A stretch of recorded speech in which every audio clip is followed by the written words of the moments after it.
Tonight, we're going to talk about one of the greatest empires the African continent has ever known. An empire born of gold, sand, and river, of caravans that vanished into the Sahara and kings whose names would echo across three continents. Tonight, we journey into 800 years of the Mali Empire, a story of forgotten kings, of scholars in mud brick libraries, of pilgrims whose journeys reshaped the world's understanding of wealth. Stretching across the wide savanna of West Africa, from the fertile bends of the Niger River to the shifting edges of the Sahara, the story of Mali is not only a chronicle of rulers and battles. It is a story of trade winds and river currents, of iron smiths and griots, of scholars and warriors, of gold that flowed north and salt that flowed south. It is a story that shaped Africa, dazzled the medieval world, and still lingers in the songs sung today beneath the acacia trees of Mali. Before we move further, allow me this quiet moment. So before you settle in fully, take a moment to like the video and subscribe, but only if you genuinely enjoy the journeys I take you on here. And while you are here, share your location and the local time in the comments. It is always a wonderful thing to imagine from where and when you are listening. Now, dim the lights, perhaps let a soft fan hum in the background, and let us ease gently into tonight's story together. The tale of Mali does not begin with kings, nor with palaces of stone. It begins with the land itself. West Africa, in the centuries before empire, was a vast tapestry of grassland and forest, of dry Sahel and green river valley, of desert edge and savanna heart. Cutting through this land like a great living artery ran the Niger River, sweeping from the highlands of Guinea, arcing northeastward through the Sahel, curving south again through what is now Mali and Niger, and finally spilling into the Gulf of Guinea. Along its banks, life gathered as it had for thousands of years. Fishermen cast nets from narrow canoes. Farmers coaxed millet and sorghum from the floodplain soil. Herders drove cattle across the seasonal pastures, following the rhythms of the rains. The river gave life, and the river shaped memory.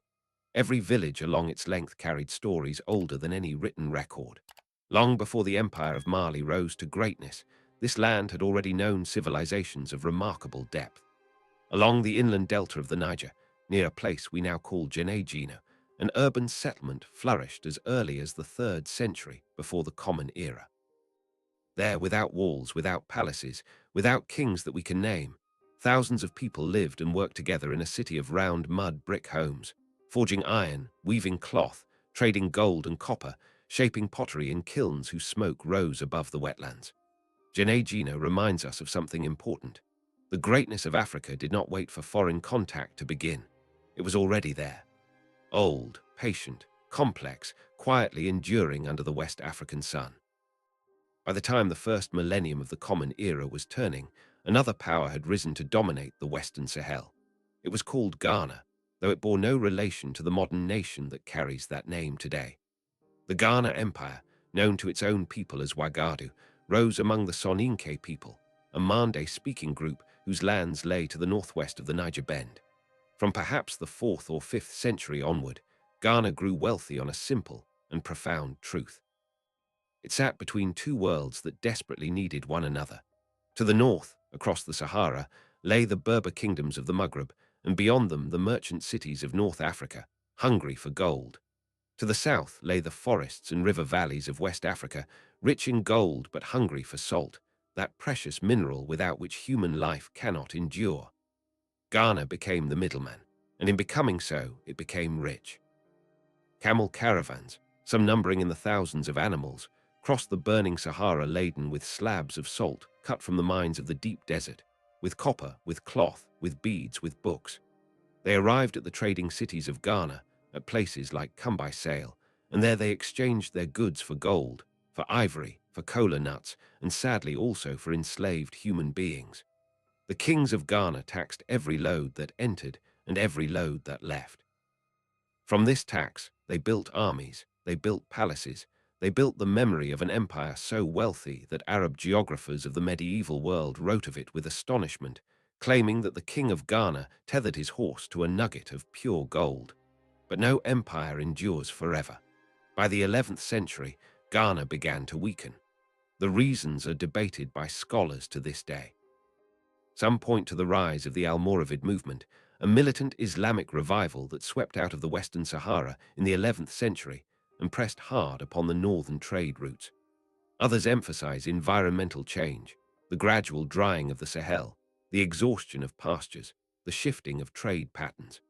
Still others speak of internal fractures, of vassal states pulling away, of succession disputes that hollowed out royal authority.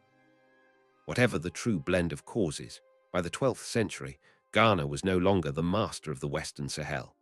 The great empire that had shone so brightly began to dim, and into the space it left behind, new powers stirred. Among the peoples of the region, none were poised more remarkably than the Mande. Spread across the upper Niger Valley, in what is now Mali, Guinea, and Senegal, the Mande were a family of related peoples bound together by language, kinship, and shared tradition. Among them were the Malinke, sometimes called Mandinka, whose small chiefdoms clustered along the fertile lands of the upper Niger. In the 12th century, these Malinke chiefdoms were not yet an empire. They were a scattering of villages and towns, bound by clan ties, ruled by local chiefs who owed loose allegiance to whichever regional power was strong that season. Their world was one of iron and millet, of hunter societies and blacksmith castes, of griots who kept the memory of ancestors alive in song, of secret societies that initiated young men and women into the responsibilities of adulthood. For a time in the late 12th and early 13th centuries, the Malinke fell under the dominion of a rising power called the Soso Kingdom. The Soso were led by a formidable king named Sumunguru Kante, a figure whose name would echo through West African oral tradition for centuries afterward. Sumunguru was remembered as a mighty sorcerer king, a blacksmith of iron and of iron will. He conquered the Malinke lands, imposed harsh tribute, and by some accounts inflicted cruelties that pushed the Malinke to the edge of despair. It is said that he took the wives and daughters of the Malinke chiefs, that he executed rivals without mercy, that he reduced the Mande people to little more than servants in their own homeland. Yet, as often happens when a people are pushed to the very edge, a leader arose from among them. His name was Sundiata Keita, and his story is one of the most powerful epics in all of African oral tradition. According to the griots who have preserved his tale for 8 centuries, Sundiata was born crippled, unable to walk in his early childhood. He was the son of a Malinke king, Nare Magan, and a woman named Sogolan, who was said to be homely in appearance but touched by extraordinary spiritual power. When Nare Magan died, palace intrigue drove Sundiata and his mother into exile. For years they wandered from court to court, seeking refuge among neighboring peoples, always in danger, always outsiders, always waiting. But according to legend, one day in his youth, Sundiata rose. He gripped an iron bar so heavy that it bent under his hands, and he stood upright for the first time. From that moment, he was destined for greatness. As Sumunguru's tyranny grew heavier upon the Malinke, envoys were sent to find Sundiata in his exile. He was called home, called to Lade. He gathered allies from among the Mande peoples and from neighboring chiefdoms who also chafed under Soso rule, and he raised an army. And in a battle that would become the founding moment of the Mali Empire, around the year 1235 of the Common Era, at a place called Karina, Sundiata's forces met Sumunguru's forces on the field. The Battle of Karina is remembered in Mande tradition as a clash not only of armies, but of spiritual power. Sumunguru, the sorcerer king, was said to be invulnerable to ordinary weapons. Sundiata, guided by his own diviners and by careful preparation, brought a special arrow, a wooden arrow tipped with the spur of a white rooster, said to hold the power to break Sumunguru's protective magic. When the arrow struck, Sumunguru's power failed. His army broke. He himself fled and vanished from history, becoming instead a figure of legend, said to have turned to stone in a distant cave or to have wandered forever through the wilderness. Whatever the truth beneath the legend, the outcome was clear. The Soso were defeated, and Sundiata Keita stood as the master of the Western Sahel. From this victory, an empire was born. Sundiata gathered the Malinke chiefs and the leaders of allied peoples at a great assembly, remembered in tradition as the Assembly of Kurukanfuga. There, according to oral history, he proclaimed a charter, a great constitution of the new empire, laying out the responsibilities of clans, the rights of persons, the rules of governance, the protections of the weak. This charter, remembered and preserved by griots across generations, is considered by many today to be one of the earliest human rights documents in world history, spoken not written, but no less binding for that. Sundiata was proclaimed the Mansa, the King of Kings, and thus, upon the savannah of West Africa, in the shadow of the Niger River, the Mali Empire began its long ascent. The empire that Sundiata Keita founded was not built in a single season, nor was it born fully formed from the field of Karina. Empires, like great rivers, gather themselves slowly. They flow together from many tributaries, from many springs, from many quiet streams that only reveal their strength when they meet. So it was with Mali. In the years following his victory over Sumanguru, Sundiata set himself to a task that few conquerors accomplish. He built something that would outlast him. He turned a coalition of grateful chiefs and battle-tested warriors into a lasting political order, one strong enough to endure long after his own bones had returned to the earth. His capital was established at Niani, a town nestled in the fertile lands of the Upper Niger, in what is today the border region between modern Mali and Guinea. Niani was not chosen by accident. It sat close to the goldfields of Bure and Bambuk, the very wellsprings of the wealth that would soon flow northward across the Sahara. It sat near the river, that great highway of West Africa, along which canoes could carry goods and messengers for hundreds of miles. It sat within the Mande heartland, among Sundiata's own people, close to the sacred spaces of his ancestors. From Niani, the Mansa could reach outward in every direction, and outward he reached. Under Sundiata, the boundaries of Mali began to expand. He absorbed the remnants of the old Ghana Empire to the north, bringing its trading cities and its Berber merchant communities under Malian authority. He pressed westward toward the Atlantic coast, incorporating the lands of the Wolof and the Sera, extending his influence toward the mouth of the Senegal River. He pushed eastward along the Niger, drawing in the trading posts of the Middle River Valley. Some of these conquests were achieved through arms, others through diplomacy, through the patient work of marriage alliances, gift exchanges, and the subtle language of tribute. Sundiata understood something that every great empire builder eventually learns. The sword can open a door, but only patience and wisdom can keep it open. Beneath his crown, the empire was organized in a way that reflected the long traditions of the Mande peoples. Rather than crushing local rulers and replacing them with his own appointees, Sundiata worked with what already existed. Conquered kings and chiefs were often left in place, provided they acknowledged the supreme authority of the Mansa and paid the agreed tribute. In this way, the empire was a great federation, a mosaic of provinces and vassal states, each with its own customs and its own local leadership, all bound together by allegiance to the throne at Niani. This flexibility gave Mali remarkable staying power. It meant that the empire could grow without the constant friction of imposed rule, that peoples with very different traditions could feel themselves part of something larger without losing what made them who they were. The tribute that flowed into Niani was rich and varied. From the goldfields of Bure and Bambuk came gold dust, gold nuggets, gold woven into thread. From the southern forests came kola nuts, ivory, and slaves. From the fishing villages along the Niger came dried fish. From the herders of the Sahel came cattle, hides, and butter. From the northern trading cities came salt, cloth, copper, glass, and books. All of this passed through the hands of the Mansa's officials, was taxed, was recorded, was redistributed. The wealth of the empire was not hoarded in a single treasury. It flowed outward again through gifts to loyal chiefs, through provisions for the army, through the maintenance of caravan routes, through the sponsorship of scholars, through the endowment of mosques and markets. Sundiata himself was said to have ruled with wisdom and restraint. The griots remembered him as a man who honored the traditions of his ancestors while also welcoming the new. He was, according to most accounts, a Muslim, at least in name, part of a growing tide of Islamic influence that had been spreading among the ruling classes of West Africa for 2 centuries or more. Yet he also honored the older spiritual traditions of the Mande people, the veneration of ancestors, the respect for sacred groves and streams, the wisdom of the diviners and hunter societies.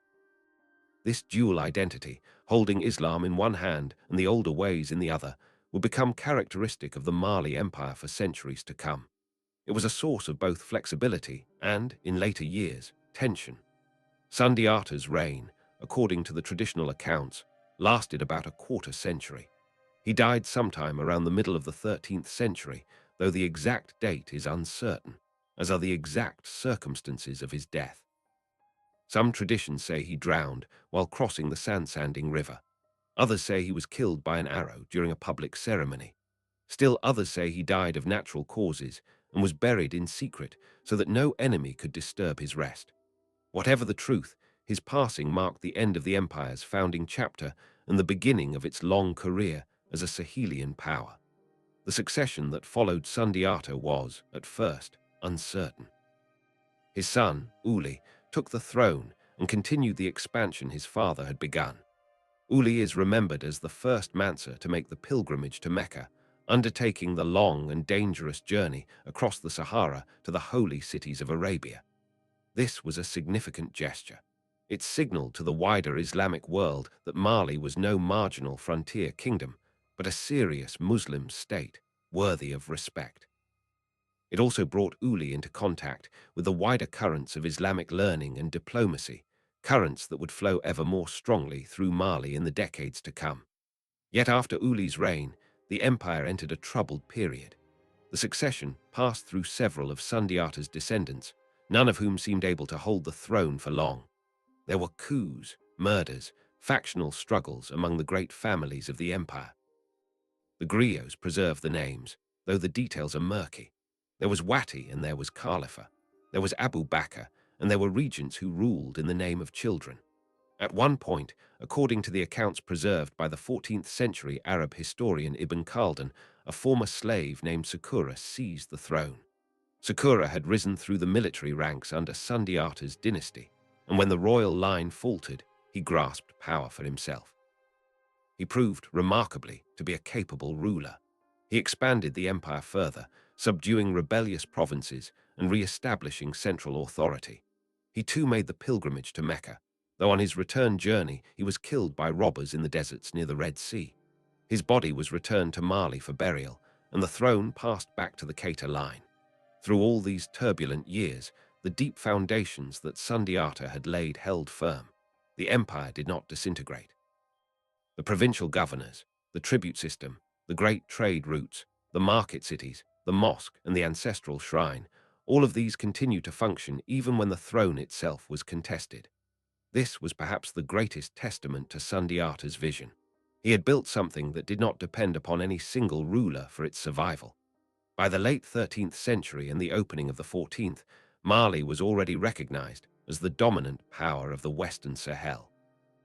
Its wealth was legendary among the merchants of North Africa, who spoke in wondering tones of the endless gold that flowed from its southern mines. Its cities were growing. Timbuktu, which had begun as a seasonal camp of Tuareg herders on the southern edge of the Sahara, was becoming a permanent trading town, drawing merchants from across the desert. Djenné, along the inland delta of the Niger, was flourishing as a market for gold, salt, and grain. Gao, further to the east along the Niger, was a bustling river port that would one day give rise to another empire, but for now bowed to the Mansa in Naini. The society of Mali in this era was organized along lines that would have seemed both familiar and strange to a visitor from Europe or the Middle East.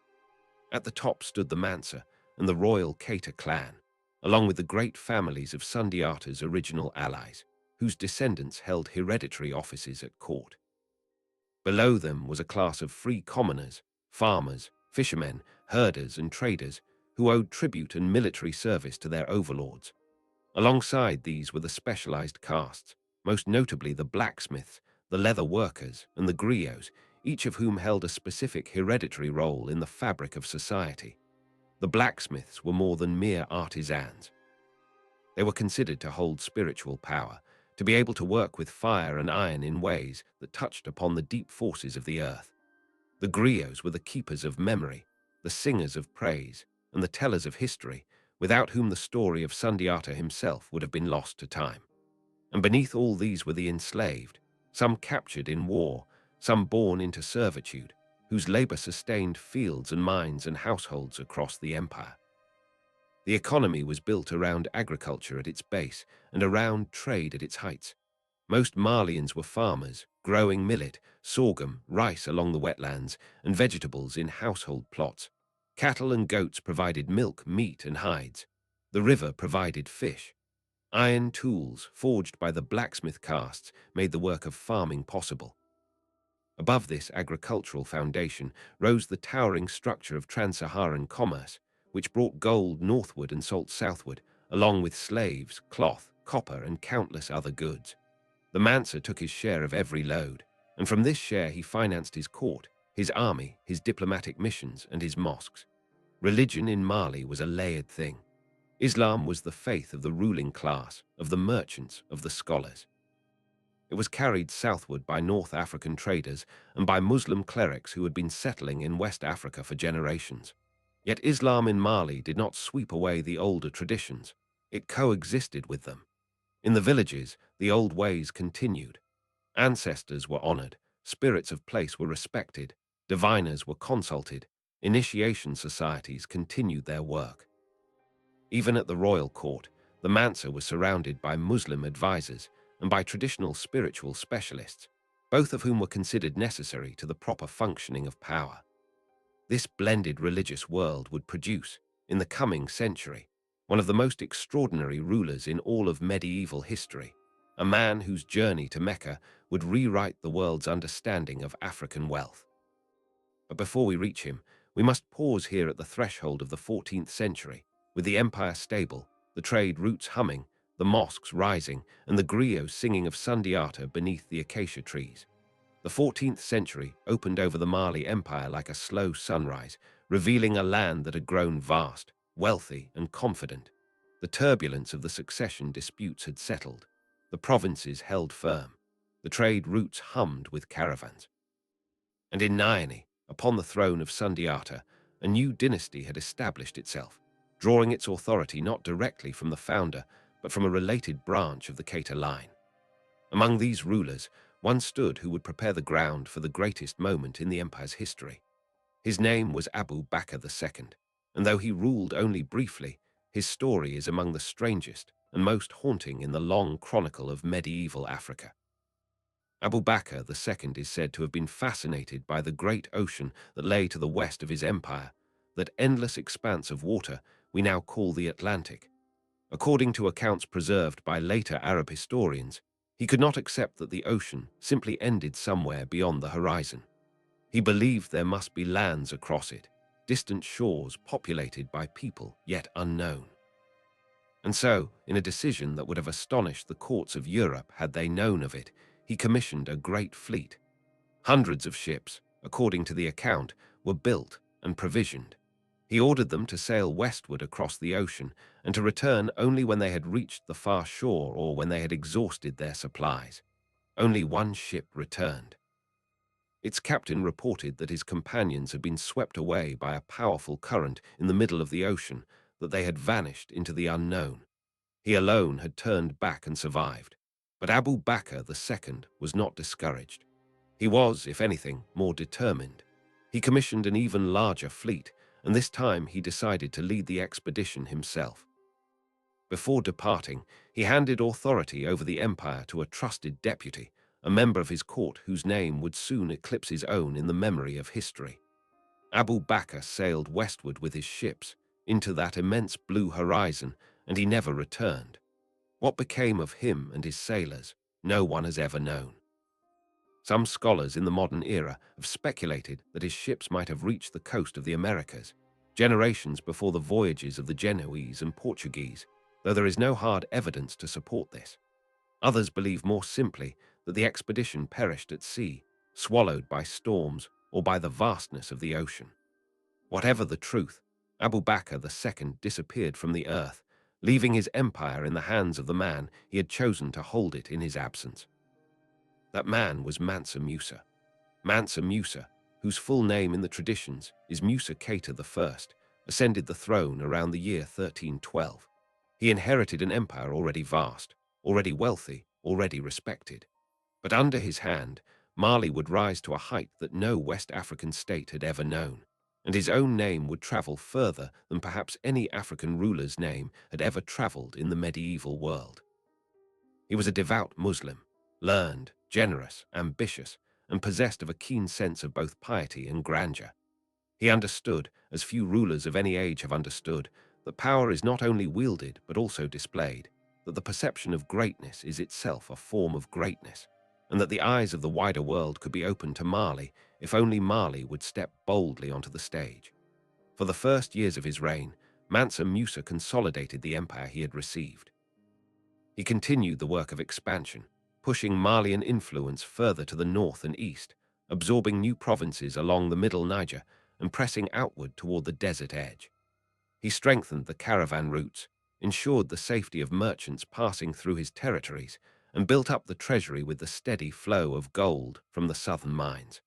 But all of this, magnificent as it was merely preparation. Mansa Musa was planning something that would astonish the world.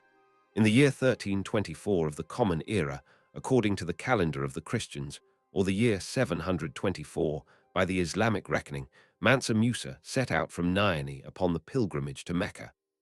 The Hajj, the pilgrimage to the holy city, is one of the 5 pillars of Islam, incumbent upon every Muslim who is able to undertake it. Mansa Musa was certainly able. But he did not undertake the pilgrimage in the manner of an ordinary pilgrim. He undertook it in the manner of a great emperor, and the caravan he assembled for the journey was of a scale that would echo through the writings of Arab chroniclers for generations. The accounts differ in their exact numbers, but they agree on the essential scale. Mansa Musa was accompanied by a retinue of tens of thousands of people. Some sources say 60,000 attendants, others say more. Among them were his senior wife and her handmaidens, his officials and his soldiers, his griots and his religious scholars, his personal servants and his physicians. Ahead of the main caravan rode 500 slaves, each carrying a golden staff weighing several pounds. Behind them came a train of camels, some 100 in number by the accounts, each laden with gold dust in sacks. The total quantity of gold that Mansa Musa carried with him for the journey has been estimated by modern historians at somewhere between 18 and 20 tons. It was a moving fortune, a walking treasury, a spectacle without precedent along the caravan roads of the Sahara. The route led northeastward from Naini, up through the trading cities of Walata and Tuat, across the great desert to the oases of the Fezzan, and then onward through Egypt to the holy cities of Arabia. It took months to complete each leg. The caravan moved slowly, stopping to rest, to trade, to pray. Wherever it went, it caused a sensation. Villages along the route emptied to see it pass. Local rulers hastened to offer hospitality, hoping for a share of the Mansa's legendary generosity. And Mansa Musa was indeed generous. He gave gold to the poor along the way. He built mosques in the towns he passed through. He honored his hosts with lavish gifts. He conducted himself, at every step, as a monarch of the highest rank, a Muslim ruler undertaking a sacred duty with the dignity and abundance appropriate to a great empire. When the caravan reached Cairo, then one of the greatest cities of the medieval Islamic world, the impact was extraordinary. The Sultan of Egypt at that time was Al-Nasir Mohammed, a ruler of the Mamluk dynasty who prided himself on the magnificence of his own court. He sent messengers to invite Mansa Musa to come and pay his respects at the citadel. Here, however, a delicate matter of protocol arose. It was customary for foreign visitors to kiss the ground before the Mamluk Sultan, a gesture of submission that Mansa Musa, as a fellow sovereign and a devout Muslim who bowed before no one but God, would not perform. For a time, there was hesitation. Then Mansa Musa found a solution acceptable to both his own dignity and the customs of his host. He would prostrate himself, he declared, not before the Sultan, but before God, in gratitude for having been allowed to reach Cairo safely on his sacred journey. The Sultan accepted this, and the two rulers met. They exchanged gifts. They spoke through interpreters. They took each other's measure. Mansa Musa's stay in Cairo lasted for months, and it left the city transformed. The sheer quantity of gold he brought with him and distributed freely, as gifts, as alms, as payment for goods and services, was so vast that it disrupted the local economy. The price of gold in Cairo, according to the Arab historian al-Umari, who spoke to eyewitnesses some years later, collapsed under the sudden abundance. It was said that the gold market in Cairo did not recover its previous value for more than a decade. Merchants who had grown rich buying and selling gold at the old prices were ruined. New merchants rose to take their place. The presence of one African king, generous beyond imagination, had rewritten the financial landscape of one of the great cities of the medieval world. From Cairo, the caravan pressed onward across the Sinai to Arabia. Mansa Musa performed the rites of the Hajj at Mecca. He circled the Kaaba. He prayed at the sacred sites. He fulfilled his religious duty. He also, according to tradition, encountered scholars, poets, and architects from across the Islamic world, and he invited many of them to accompany him back to Mali. Among these was a Granadan architect named Abu Ishaq al-Sahili, a man of considerable talent whose work in Mali would leave a lasting mark on the region's architectural heritage. Al-Sahili would later design, or according to some accounts inspire, several important mosques and palaces in Timbuktu and elsewhere, contributing to the distinctive mud brick architectural style that endures in the region to this day. The return journey from Mecca was slower and more difficult. Mansa Musa had, by the accounts, spent so freely on the outward journey that he was running short of gold by the time he began the trip home. He was forced to borrow at high interest from the merchants of Cairo, pledging future shipments of gold from his empire to secure the loans. He repaid these debts in due course, but the episode revealed that even the wealth of Mali had limits, and that his generosity had exceeded even the vast reserves he had brought with him. Still, when he finally returned to Naini, sometime in the year 1325, he came home not diminished, but greatly enhanced, both in his own eyes and in the eyes of the world. For the world had noticed. In the decades following Mansa Musa's pilgrimage, mapmakers in Europe and the Middle East began to include Mali on their charts of the known world. The most famous of these was the Catalan Atlas, produced in Majorca around the year 1375. On one of its panels, deep in the interior of Africa, sat a crowned figure holding a great golden nugget aloft. The caption identified him as the Lord of the Black People of Guinea, the richest and most noble king in all the land. That figure was Mansa Musa. His reputation, carried by returning pilgrims and by the merchants of Cairo, had reached across the Mediterranean and up into the courts of Christian Europe. For the first time, Europe knew, or thought it knew, of a great African emperor whose wealth surpassed anything in their own experience. The dream of that gold would haunt European imagination for centuries. Mansa Musa returned from his pilgrimage a changed man, and he returned to a Mali that was about to be changed in turn. The years that followed his homecoming were the golden noon of the empire, the moment when its wealth, its territory, its scholarship, and its architectural ambition all reached their fullest height. If Sundiata had been the founder, the man who wrestled the empire into existence upon the field of Carina, then Mansa Musa was the crown, the ruler who lifted it to its most dazzling brightness before the eyes of the whole medieval world. And in the years that stretched between his return in 1325 and his death sometime around 1337, he set his hand to projects that would shape West Africa for centuries. The first and most enduring of these was his transformation of the great cities of the Niger Bend. Timbuktu, which had grown from a Tuareg camp into a modest trading town during the previous century, now received the full weight of imperial patronage. Mansa Musa is remembered as the ruler who truly made Timbuktu into a jewel of the Sahel. He commissioned the construction of the Djingreba Mosque, one of the earliest and most famous of the great mud brick mosques of West Africa. The architect Al-Sahili, whom he had brought back with him from Arabia, is credited by tradition with designing this and other buildings, though modern scholars remind us that the actual construction drew upon deep local traditions of earthen architecture that long predated the Mansa's pilgrimage. Whatever the exact division of labor between foreign architect and local builders, the result was extraordinary. Timbuktu began to acquire the skyline for which it would become legendary, its great mosques rising above the flat plain. their walls studded with the wooden beams that served both as scaffolding for annual replastering and as decorative elements in themselves. Beyond the mosques, Mansa Musa poured resources into the making of Timbuktu as a center of Islamic scholarship. He established or expanded schools attached to the mosques, drawing in teachers from across the Islamic world. He collected books, and books in the medieval age were treasures worth their weight in the gold of the empire. Scholars traveled from Fez, from Cairo, from Cordoba, drawn by the Mansa's patronage and by the growing prestige of the Malian court. In time, this seed would flower into one of the most remarkable libraries and universities of the medieval world. The Sankor Mosque and its associated schools, along with the Jingreba and the Sidi Yahya, would grow over the following centuries into an intellectual complex sometimes called, retrospectively, the University of Timbuktu. Here, students studied the Quran, jurisprudence, grammar, rhetoric, astronomy, mathematics, medicine, and history.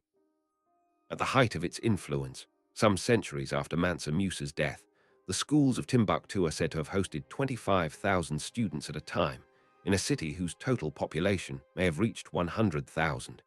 But Mansa Musa's ambition did not stop at Timbuktu.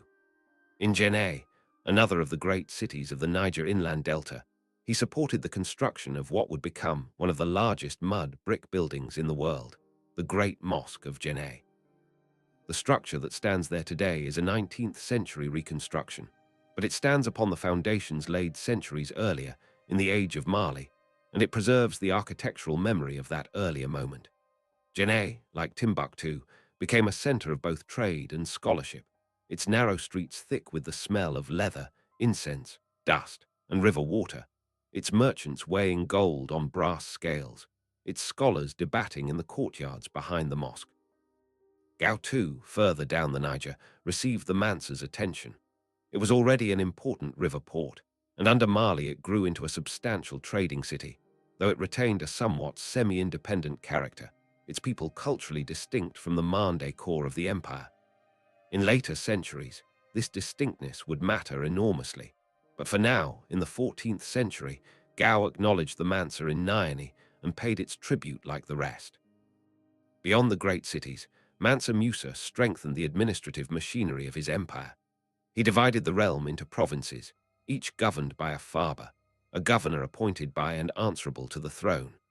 Some provinces were ruled by local dynasties who had submitted to Malian authority, and their kings retained their titles and their internal autonomy as long as they paid tribute and provided troops when called upon. Others, especially the wealthier and more strategically vital regions, were placed under the direct rule of Malian officials, often members of the Mansa's extended family or of the great allied clans. Beneath the provincial governors were a hierarchy of lesser officials, town chiefs, market inspectors, judges, tax collectors, and military commanders. The empire was not a modern bureaucratic state, but it was more organized and more centrally coordinated than many of the medieval kingdoms of Europe in the same era. Justice within the empire was administered along two parallel tracks. In the great cities and among the Muslim merchant communities, Islamic law was applied by qadis, judges trained in the Sharia. In the villages and among the traditional peoples of the empire, the older customary laws of the Mande and their neighbors continued to hold sway, administered by village elders, clan heads, and traditional authorities. This dual legal system was one of the features that made Mali such a durable and flexible political order. It allowed peoples of very different traditions to feel themselves justly governed under a single overarching authority. The army of the empire, though we know less about it in detail than we would like, was a formidable instrument. The bulk of it was composed of infantry drawn from the free peasant population, armed with spears, bows, and iron swords. Above these fought a smaller elite of cavalry, drawn from the noble classes, mounted on horses imported from the north across the Sahara. Horses were expensive and difficult to keep in West Africa because of disease and climate, and the cavalry was therefore a limited but powerful force, decisive in open savanna warfare. The Mansa maintained a personal guard of enslaved soldiers, whose loyalty was directly to him and who provided the striking force of the state. The wealth that sustained all of this continued to flow, and to flow abundantly. The goldfields of Bur and Bambuk poured out their treasure, worked by miners who dug shallow shafts and washed alluvial deposits along the streams.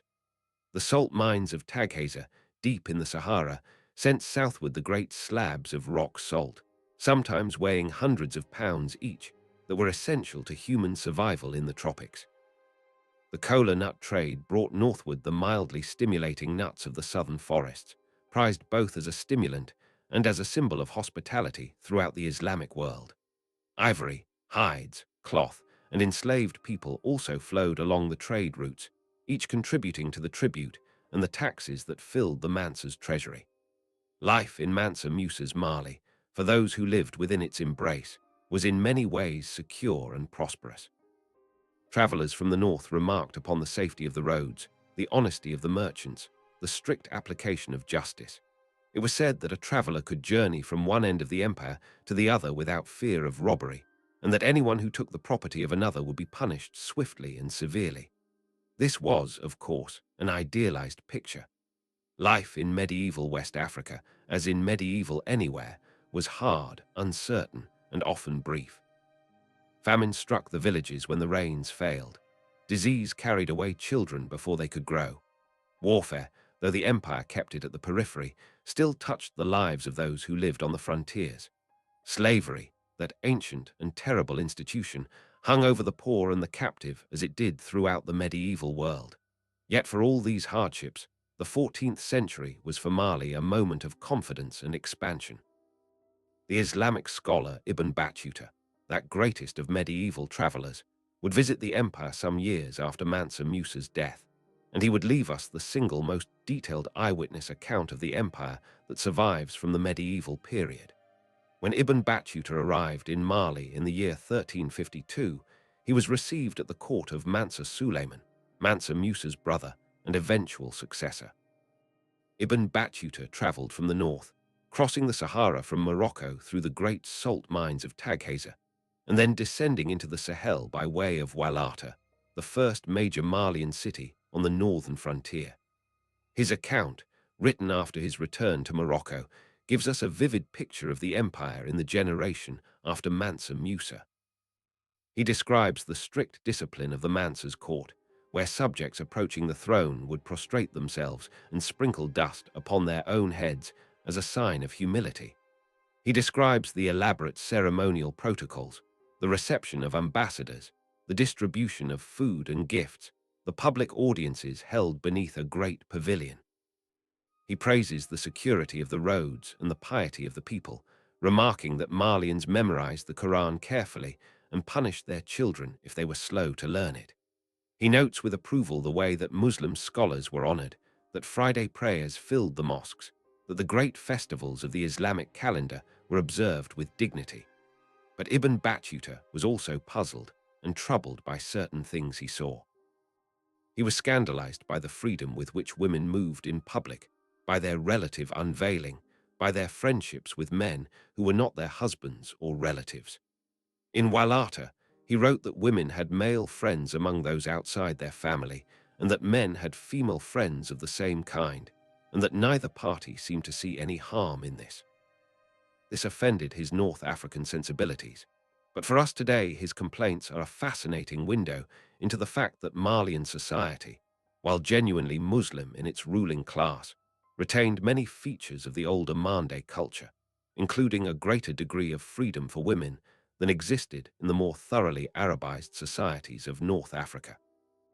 He also complained about certain court practices that struck him as un-Islamic, such as the appearance of the Mansa's poets in bird masks and other traditional regalia during court ceremonies, a survival of the older Mande spiritual tradition operating alongside the Islamic official religion. Mansa Musa did not live to meet Ibn Battuta. He died sometime around 1337, having reigned for roughly a quarter of a century. The throne passed to his son, Magan, whose reign was brief and troubled, and then to his brother, Sulayman, who would rule the empire for 2 decades and preside over its continued flourishing.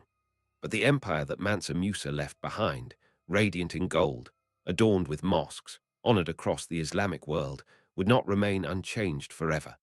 Even at its height, the seeds of future difficulty were already sprouting quietly in the soil of the vast realm he had inherited and enlarged.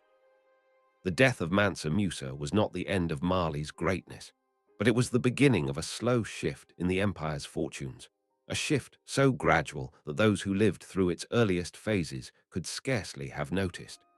The century after his passing saw the empire continue in its familiar pattern of tribute and trade, of mosque and market, of caravan and river. Yet beneath the surface, forces were gathering that would in time hollow out the great structure Sundiata had raised and Musa had adorned. The story of that hollowing out is not a story of sudden collapse. It is the slower, sadder tale of an empire whose foundations weakened stone by stone, tribute by tribute, until at last the roof could no longer be held aloft. When Mansa Musa died around the year 1337, the throne passed to his son Magan I. Magan's reign was brief, perhaps only 4 years, and it is remembered chiefly for a disaster that would foreshadow later troubles.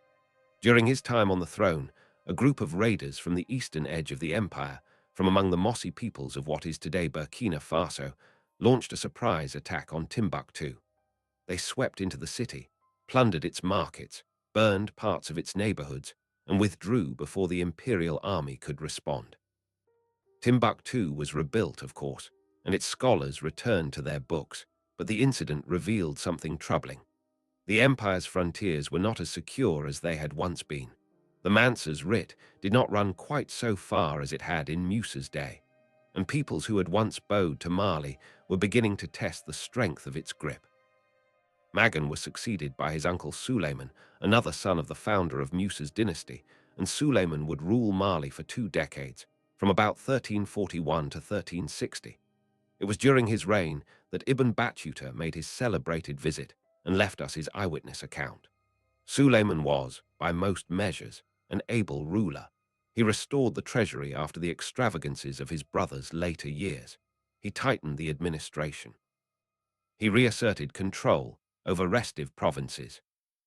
Yet Ibn Battuta's account, for all its praise, hints at tensions that ran through the court. The Mansa was described as miserly by some of his subjects, unwilling to distribute the vast gifts that his brother Musa had scattered so freely. Court factions competed for influence. The senior wife of the Mansa was for a time locked in a bitter quarrel with him, which spilled into open political conflict at court. More seriously, the reign of Suleiman coincided with the arrival in the wider world of a catastrophe that would touch even the deep interior of West Africa. In the years around 1347 and 1348, the plague that Europeans would call the Black Death swept out of Central Asia and across the Mediterranean world.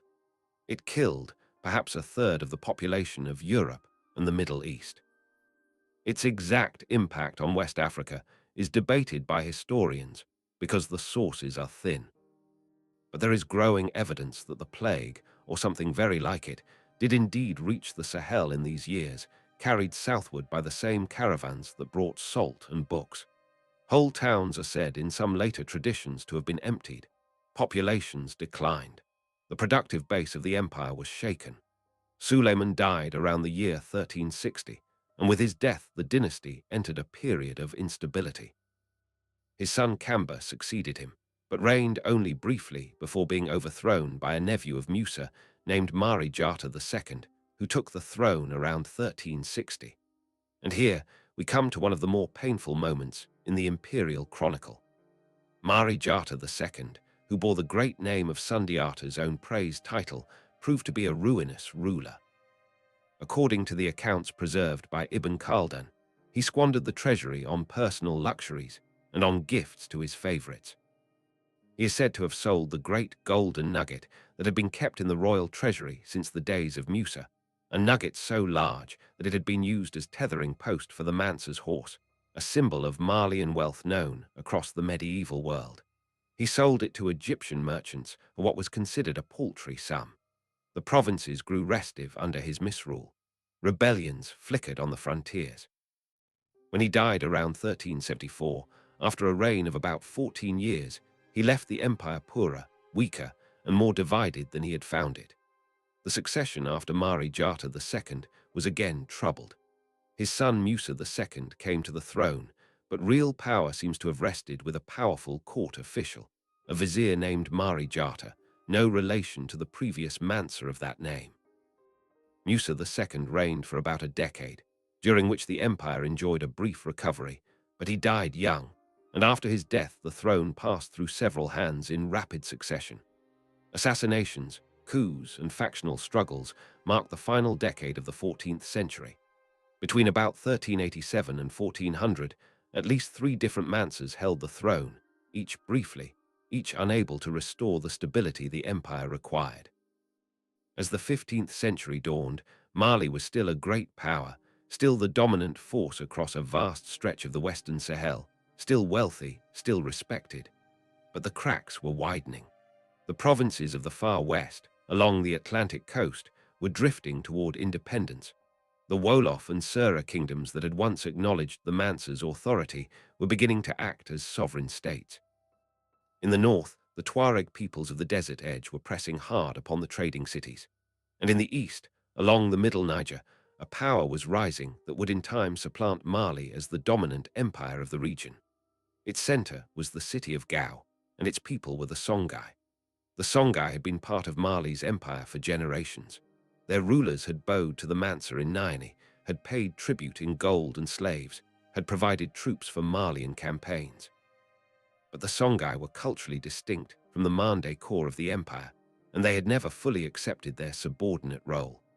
In the late 14th century, taking advantage of the disorder at the Malian court, the Songhai rulers began to reassert their independence.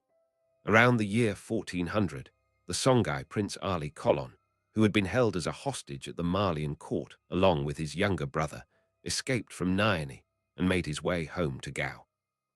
Once there, he seized the throne of Songhai and declared his people independent of Mali. It was a moment of quiet historical enormity. The empire had lost one of its most important eastern provinces, and the rival power that would eventually eclipse it had begun its independent career. Meanwhile, in the northern desert, the Tuareg peoples were growing bolder. These Berber-speaking nomads of the Sahara had always been part of the trans-Saharan trade system, serving as guides, as camel drivers, and as protectors of caravans, but also as raiders when the opportunity presented itself. In the early 15th century, taking advantage of Mali's weakening grip, Tuareg warbands began to make more frequent and more devastating raids on the northern cities. In the year 1433, disaster struck.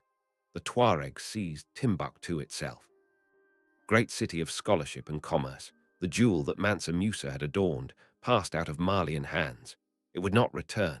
For the next 30 years, Timbuktu would be ruled by Tuareg governors who paid only a nominal deference to the traditions of the previous rulers. And when Timbuktu did eventually fall again to a settled state, it would not be Mali who took it back. It would be Songhai. The loss of Timbuktu was more than the loss of a city. It was the loss of an idea. For a century, Timbuktu had been the intellectual and commercial jewel of the Malian crown. Its mosques had been the sign of Malian piety. Its scholars had been the sign of Malian civilization. Its markets had been the sign of Malian wealth. When Timbuktu passed into other hands, something in the imperial self-image was diminished. The Mansa in Niani still ruled a vast territory. He still commanded armies. He still received tribute. But he no longer ruled from the center of a world. He now ruled from the edge of a world that was being reshaped by other powers. Through the middle decades of the 15th century, Mali continued to lose ground. The Fulani, cattle-herding peoples who had been quietly migrating across the Sahel for generations, began to establish independent chiefdoms in the western reaches of the empire. The Wolof and Sera states along the Atlantic consolidated their independence. The Mossi kingdoms to the south, in the country of the great river bends, remained troublesome and periodically raided Malian territories. And in the east, the Songhai Empire, under a series of vigorous rulers, was expanding steadily, absorbing provinces that had once belonged to Mali. The most transformative of these Songhai rulers was Sunni Ali Bur, who came to the throne in 1464 and would reign for nearly 3 decades. Sunni Ali was a warrior king of terrifying energy and skill. remembered in the traditions of the Sahel as a great conqueror who could seem almost to be in two places at once. He built the Songhai Navy on the Niger River, which allowed his forces to strike at cities up and down the great waterway with unprecedented speed. In 1468, only 4 years into his reign, Sunni Ali captured Timbuktu from the Tuareg. The city passed from the desert nomads into the hands of the rising Songhai Empire. The scholars who had endured the years of Tuareg rule now faced a new master, one whose relations with the Muslim clerical class would be at times openly hostile. Sunni Ali distrusted the scholars of Timbuktu, whom he suspected of intriguing against him, and there are traditions of his executing or exiling many of them. Yet under his rule, and even more under the rule of his successor, Timbuktu would recover its role as a center of learning and commerce, only now within the framework of Songhai rather than Malian power. For Mali, these developments were catastrophic. In 1473, Sunni Ali captured Djenné, the other great city of the inland delta, after a siege said to have lasted 7 years, 7 months, and 7 days. With Djenné gone, Mali had lost both of its greatest urban jewels. The empire that Mansa Musa had adorned with mosques and libraries was now reduced to its Mande heartland, its authority stretching along the upper Niger and its immediate surroundings, its northern and eastern provinces gone forever. By the time the 15th century was drawing toward its close, the Mali Empire had become a shadow of what it had been in the days of Mansa Musa. The great cities of the Niger Bend were gone. Timbuktu belonged to Songhai. Djenné belonged to Songhai. Gao, which had once bowed to the Mansa, was now the capital of the rival empire that had displaced Mali across the middle Niger. And yet Mali did not vanish. This is the strange and instructive truth of the empire's long decline. It did not fall in a single catastrophic blow. It did not disappear in the manner of some ancient states, swept away between one generation and the next. Instead, it endured, diminished but stubborn, contracted but still recognizable, for another 2 centuries and more.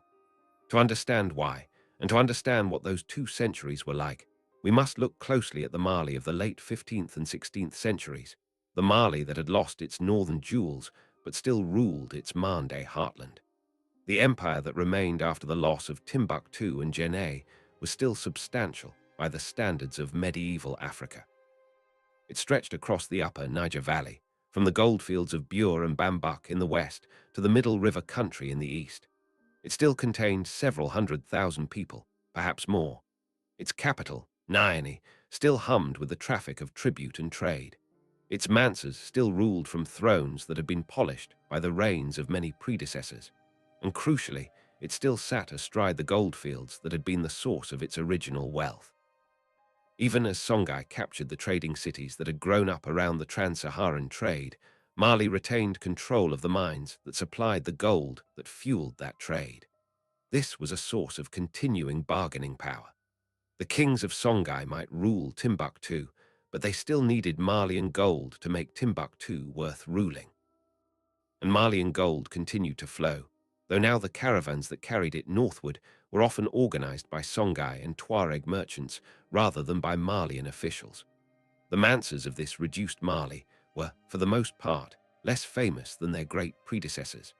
Their names appear only in fragments of the historical record, in the writings of Timbuktu chroniclers who lived under Songhai rule and looked back with mixed feelings upon the empire that had preceded them.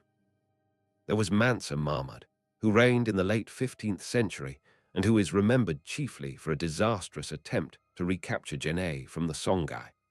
His army was defeated by the forces of Sunni Ali, and Mali's hopes of restoring its eastern authority died on that battlefield.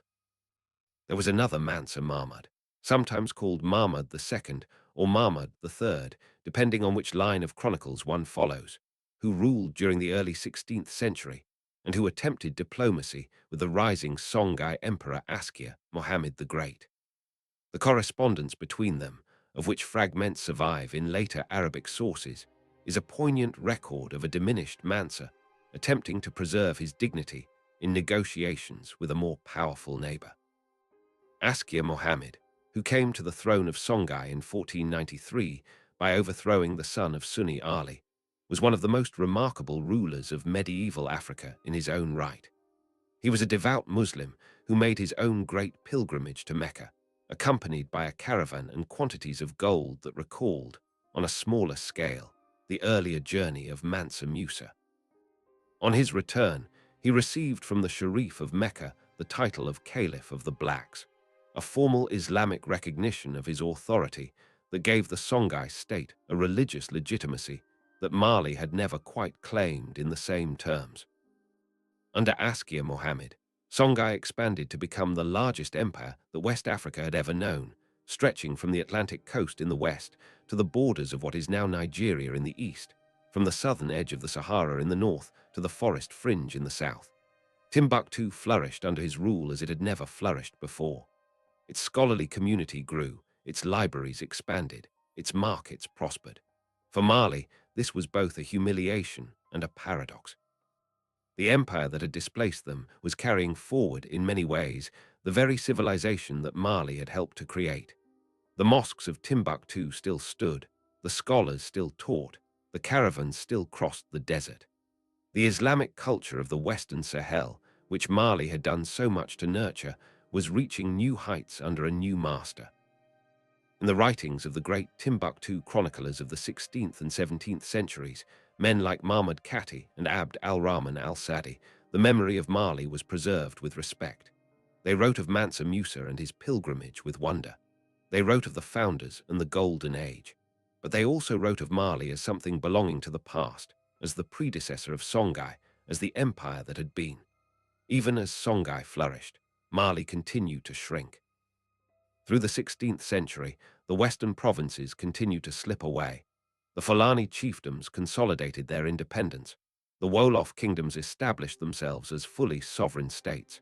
Along the Atlantic coast, a new factor was appearing in West African history, one that would eventually reshape the entire region. This was the arrival of the Europeans. The Portuguese were the first.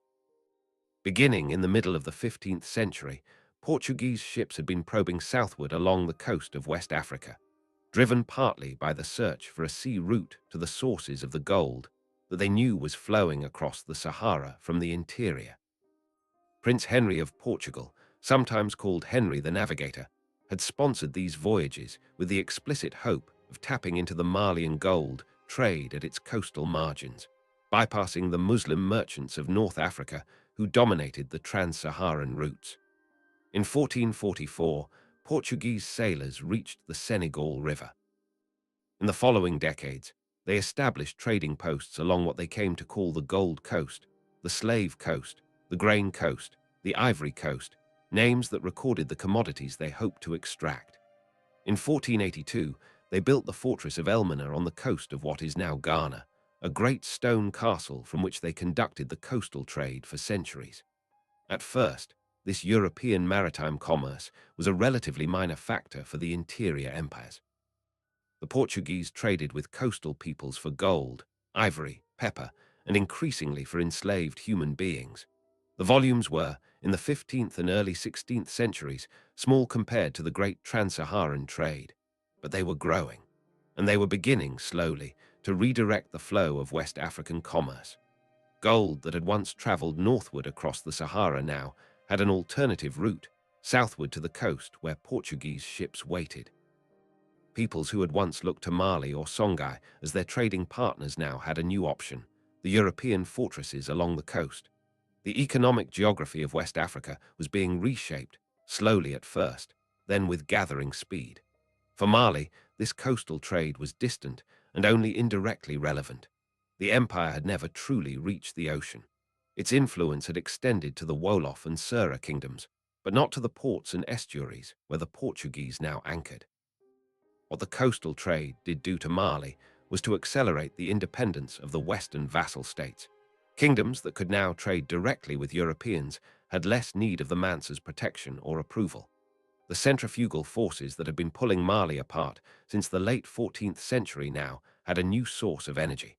Yet through all of this, the Mansas of Niani continued to rule. They continued to receive tribute from those provinces, still loyal to them. They continued to organize the gold trade at its source. They continued to maintain the Islamic institutions that had grown up during the empire's golden age. Life for the ordinary farmer of the Upper Niger Valley in the 16th century was in many ways not dramatically different from what it had been in the 14th. The rains still came, or failed to come. Millet was still sown and harvested. Cattle were still driven to seasonal pastures. The griots still sang the epic of Sundiata around the fires in the evenings. Blacksmiths still worked the iron in their forges. Islamic scholars still taught the Quran under the shade of great trees. The rhythms of daily life continued, but the great strategic events of the century pressed increasingly upon this reduced empire. In 1590, a decision made far to the north would change everything for both Mali and Songhai. The Sultan of Morocco, Ahmad al-Mansur, whose court in Marrakesh was one of the great powers of North Africa, had long coveted the wealth of the Sudanese empires. He was ambitious, ruthless, and possessed of a resource that had never before been deployed in the Sahel. He had firearms, muskets and cannons purchased from European suppliers or captured from Portuguese and Spanish raids. He calculated that these firearms would give his army a decisive advantage over even the largest African forces armed with traditional weapons. In 1590, Ahmad al-Mansur ordered an expedition across the Sahara to conquer the Songhai Empire. He entrusted the command to a Spanish-born eunuch named Judar Pasha, a slave soldier who had risen through the ranks of the Moroccan military. Judar was given some 4,000 soldiers, of whom perhaps 2,000 were musketeers. The rest were auxiliaries, camel drivers, and support troops. He also had 8 cannons. The expedition set out across the desert in the autumn of 1590, and it endured a march of astonishing difficulty. Of the 4,000 men who set out, only about half survived the crossing. But those who survived arrived in the Songhai heartland with their muskets and their cannons intact. In March of 1591, Judar Pasha's forces met the Songhai army at a place called Tondibai, north of Gao. The Songhai Emperor Ishak II commanded a force said to number more than 40,000 men, an overwhelming numerical superiority. But numbers were not enough. The Songhai charged with cavalry and infantry armed with spears and swords. The Moroccans stood behind their firearms and mowed down the Songhai ranks with volleys of musket fire and cannon shot. The Songhai army broke and fled. Ishak II escaped from the field but was killed shortly afterward. The Songhai Empire, which only decades before had been the greatest state in West Africa, disintegrated in a single afternoon. Gao and Timbuktu fell to the Moroccans within weeks. The Askia dynasty was scattered. For Mali, which had watched Songhai displace it a century earlier, this must have been an ambiguous moment. The rival who had taken so much was now itself broken. Perhaps there was some faint hope that Mali might reassert its old claims. If so, the hope was quickly extinguished. The Moroccan conquest of Songhai in 1591 was one of those events in history that seem, at the moment of their occurrence, to be a triumph, and only later reveal themselves to have been something far more complicated. Ahmad al-Mansur, sitting in his palace in Marrakesh, received the news of Judar Pasha's victory at Tondibai with immense satisfaction. He believed he had added the wealthiest empire in Africa to his dominions. He ordered great celebrations. He commissioned poems in praise of the conquest. He minted coins with new titles proclaiming himself Lord of the Sudan. From the perspective of the Moroccan court, the venture had been a stunning success. Songhai was broken. Its gold, or so it was assumed, would now flow northward into Morocco directly. But the reality on the ground was messier and more painful. Judar Pasha and his musketeers had won a battle. They had not conquered a country. The vast expanse of the Middle Niger, the endless savanna to the south, the deep networks of villages and clans and tributary chiefdoms that had made Songhai what it was, these could not be governed from Marrakesh. Judar Pasha established his headquarters at Timbuktu and attempted to administer the region as a Moroccan province. He appointed governors, called pashas, to rule the great cities. He collected what tribute he could. He sent shipments of gold and slaves back across the Sahara, yet the arrangement was fragile from the beginning. The Pashalik of Timbuktu, as this Moroccan province came to be called, was more than 3 months' march from Marrakesh across the deadliest desert in the world. Reinforcements were slow to arrive. Communications were unreliable. The Moroccan soldiers, cut off from their homeland, began to intermarry with local women and to identify more with their new surroundings than with their distant sultan. Within a few generations, the descendants of Judar Pasha's musketeers had become a distinct local caste, called the Arma, ruling Timbuktu and its immediate hinterland as a small independent state that acknowledged Moroccan sovereignty only in name. The rest of the former Songhai Empire dissolved into a patchwork of small chiefdoms, migrating peoples, and reasserted local dynasties. And what of the gold? Here was the greatest irony of the whole enterprise. The gold did not flow, or rather, it flowed in nothing like the quantities the Sultan had expected. The elaborate trans-Saharan trade system, which had funneled West African gold northward for centuries, had depended upon the stability provided by the great Sahelian empires. Ghana had made it work. Mali had made it work. Songhai had made it work. Now, with Songhai destroyed and no equivalent power to replace it, the trade system itself began to break down. Caravans still crossed the desert, but in reduced numbers and with reduced cargoes. The gold that did leave West Africa increasingly flowed southward to the European ships along the coast, where the trade was becoming ever larger and more organized. The Moroccan conquest, which had been designed to capture the gold trade, had instead helped to accelerate its shift away from the routes it had been meant to secure. For Mali, these decades were paradoxical. The empire had not participated in the Great Battle of Tondabai. Its armies had not been broken. Its Mansas still ruled in Niani. And with Songhai destroyed, one of the pressures that had been squeezing Mali from the east was suddenly gone. There was a brief moment, in the years around the turn of the 17th century, when it seemed possible that Mali might reassert some of its old authority in the middle Niger region. Several of the Mansas of this era attempted campaigns eastward, trying to reclaim Djenné, or at least to re-establish Malian influence in the towns that Songhai had ruled. The most significant of these attempts came around 1599 or 1600, when a Mansa whose name is variously recorded in the chronicles gathered a substantial army and marched on Djenné, hoping to expel the Moroccan garrison that held it. The attack failed. The Moroccan musketeers, though few in number, still possessed the firepower advantage that had won them Tondabai. The Malian army, still armed in the traditional manner with spears, bows, and swords, could not overcome those firearms in open battle. The Mansa withdrew, and Mali's last serious attempt to recover its lost eastern provinces died there in the Delta country. After this failure, the character of Malian ambition changed. The Mansas of the 17th century largely gave up on the dream of imperial restoration.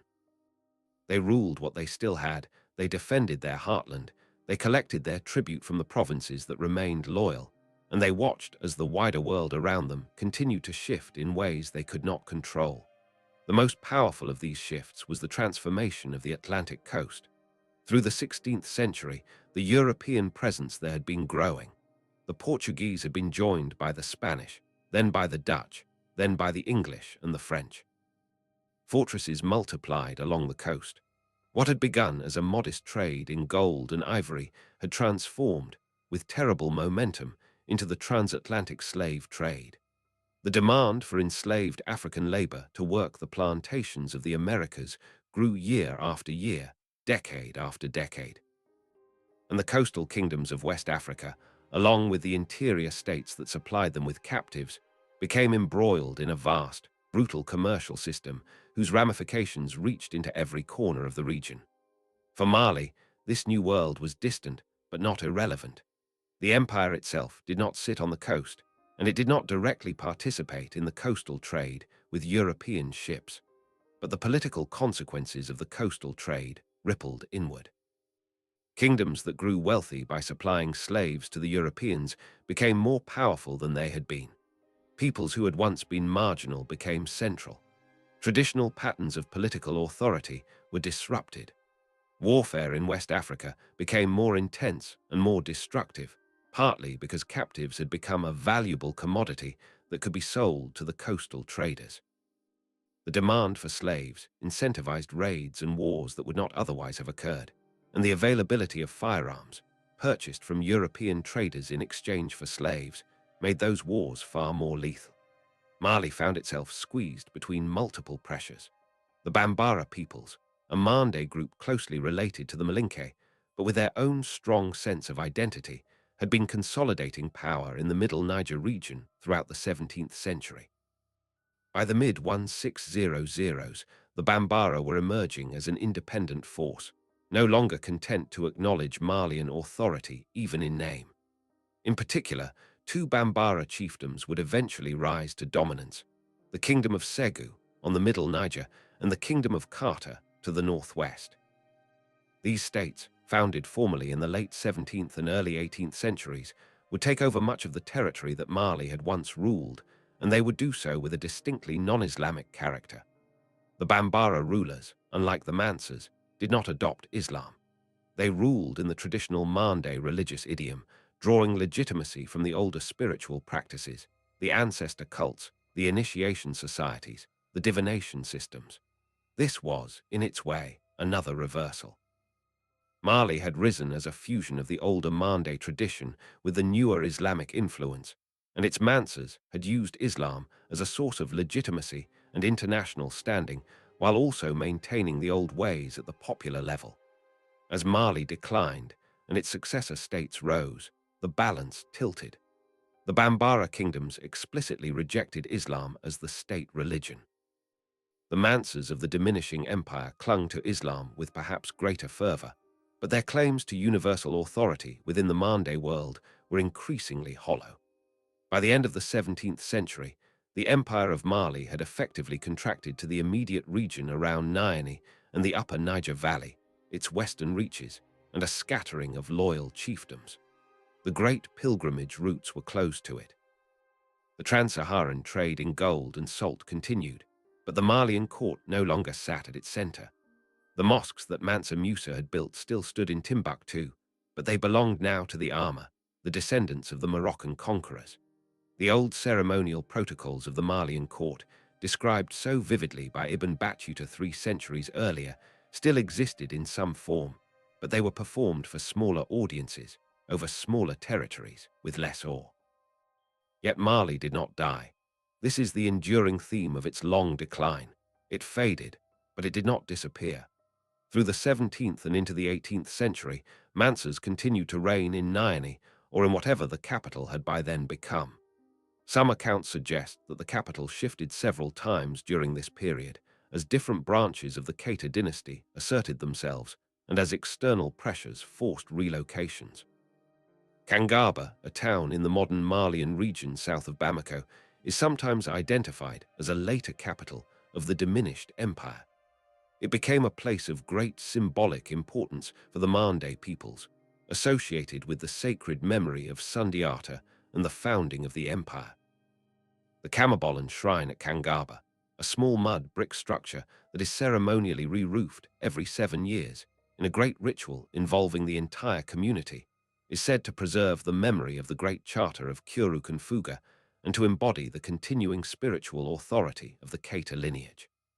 The 7-year re-roofing of the Kamabolan is one of the most extraordinary rituals in West Africa, and it survives to this day, a living echo of the empire's founding. The griots come from across the region to sing the epic of Sundiata during the ceremony. The clans that trace their descent to Sundiata's original companions gather to reaffirm their bonds. The senior members of the Keita lineage preside over the ritual, which combines Islamic prayers with older Mande ceremonial elements. It is, in a sense, the empire enacting itself in miniature every 7 years, a memorial not just of an ancient state, but of a living community that traces itself back to Karina and beyond. By the 18th century, however, even this diminished Mali was struggling for survival. The Bambara kingdom of Segu, under a dynasty of remarkable rulers, had expanded to become the dominant power of the Middle Niger. Its cavalry raided widely. Its authority extended over territories that had once been the heart of Mali. The Mansas of Kangaba, or wherever they were by then, had become in effect local chiefs, rulers of a small area, keepers of a great tradition that no longer corresponded to a great political reality. The final century of the Mali Empire, if we can still call it that in its diminished form, unfolded quietly, almost imperceptibly, against the vast backdrop of transformations sweeping across West Africa in the 18th century. The world beyond the upper Niger Valley was changing in ways that would eventually engulf even the last remnants of the old Mande imperial order. The transatlantic slave trade was reaching its peak in these decades, disgorging captives from the African interior onto ships bound for the plantations of the Americas at rates that had never before been seen. The coastal kingdoms grew rich and powerful on this trade, but the interior lands were bleeding population, bleeding social cohesion, bleeding the very fabric of village life. Wars intensified. New states rose. Old states faded. And somewhere in the upper Niger Valley, in the ancient Mande heartland, the last Mansas of Mali continued to preside over ceremonies whose grandeur had long since departed. To understand what was happening to Mali in this era, we must look beyond its narrowing borders to the wider transformations that were reshaping West Africa. The most important of these was the rise of the Bambara Kingdom of Segu.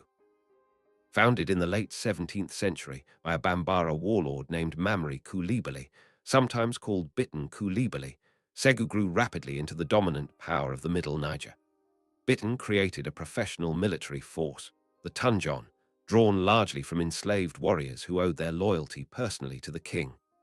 This standing army, always ready to march, gave Segu a military capacity that few of its neighbors could match. Under Biton and his successors, Segu expanded aggressively, absorbing former Malian territories, subduing rival Bambara chiefdoms, and establishing itself as the master of a vast stretch of the Sahel. Yet Segu was not the only rising power. To its northwest, another Bambara kingdom emerged, the state of Kata, founded by rival Coulibaly relatives who had broken with Segu and established their own dynasty. Kata and Segu were often at war with one another, and their conflicts drew in the smaller states of the region, including whatever remained of the Malian rump state. Meanwhile, in the far north, the Moroccan Pashalik of Timbuktu had itself declined into a shadowy local power, the Ama rulers little more than tribal chiefs claiming a distant fictional loyalty to Marrakesh. And along the desert edge, the Tuareg confederations continued their pattern of alternating cooperation and predation, sometimes escorting caravans and sometimes raiding them. Into this fragmented landscape came a new force in the late 18th and early 19th centuries, one that would transform the region even more dramatically than the Moroccan invasion had 2 centuries before. This was the movement of Islamic reform and revival led by Fulani religious scholars, a series of jihads that would sweep across West Africa between roughly 1770 and 1860 and would reshape the political and religious map of the region. The Fulani were a widely dispersed pastoralist people who had been migrating across the Sahel for centuries, herding their cattle along seasonal routes and settling in scattered communities wherever pasture and water allowed. Many of them had converted to Islam early, and among the Fulani, a class of Islamic scholars, called the Taukulur in some regions and the Fulbe in others, had developed a strong tradition of learning and religious commitment. In the late 18th century, some of these scholars began to argue that the existing Muslim states of West Africa, including whatever remained of Mali and its successors, were not truly Islamic. They had, according to the reformers, allowed too much of the old traditional religion to persist.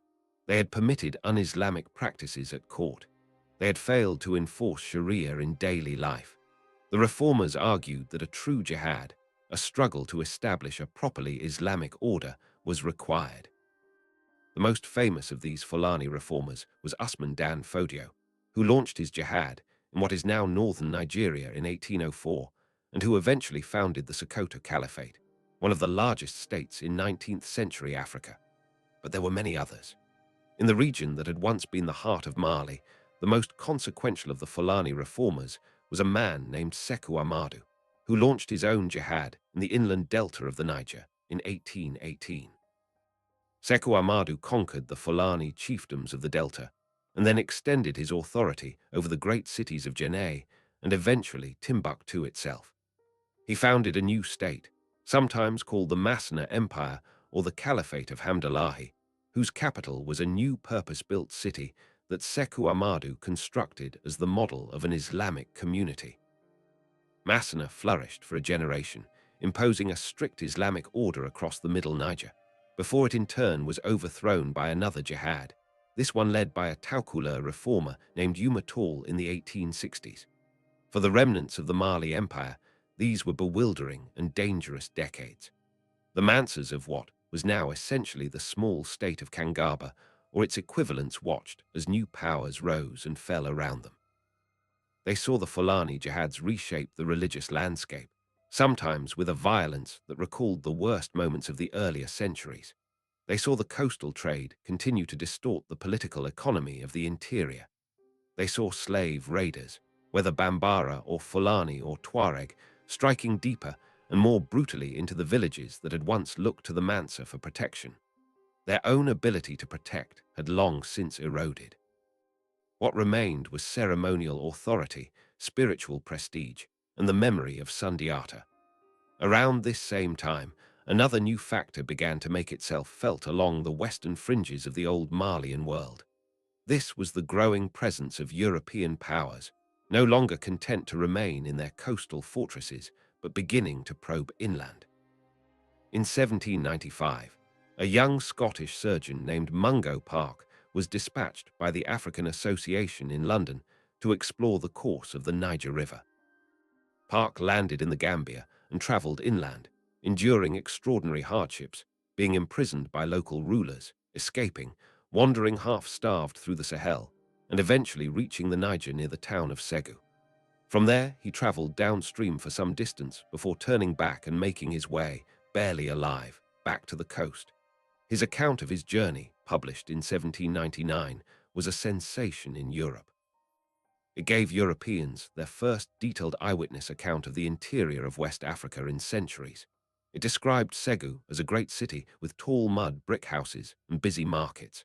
It mentioned the memory of Mali in the traditions of the peoples Park encountered. It confirmed that the interior held wealth, and it whetted European appetites for more. In 1805, Park returned to West Africa with a much larger expedition, intending to travel the entire length of the Niger. This second journey ended in disaster. Most of his party died of disease. Park himself pressed on down the river with the survivors, but at a place called Bussa in what is now Nigeria, they were attacked by local forces, and Park and his remaining companions were drowned trying to escape. His fate was mysterious to Europeans for years, but the fascination he had ignited did not die with him. Through the 19th century, more European explorers came, French and British mostly, tracing the rivers, mapping the towns, gathering the intelligence that would eventually be used to justify colonial conquest. René Caillié, a French explorer, reached Timbuktu in 1828 and returned alive to describe it, a feat that had eluded many before him. Heinrich Barth, a German scholar in British service, spent 5 years in the region in the 1850s and produced a masterly account that included extensive documentation of the memory of Mali as preserved in the traditions and manuscripts of the Sahel. Barth's work is particularly important for our story.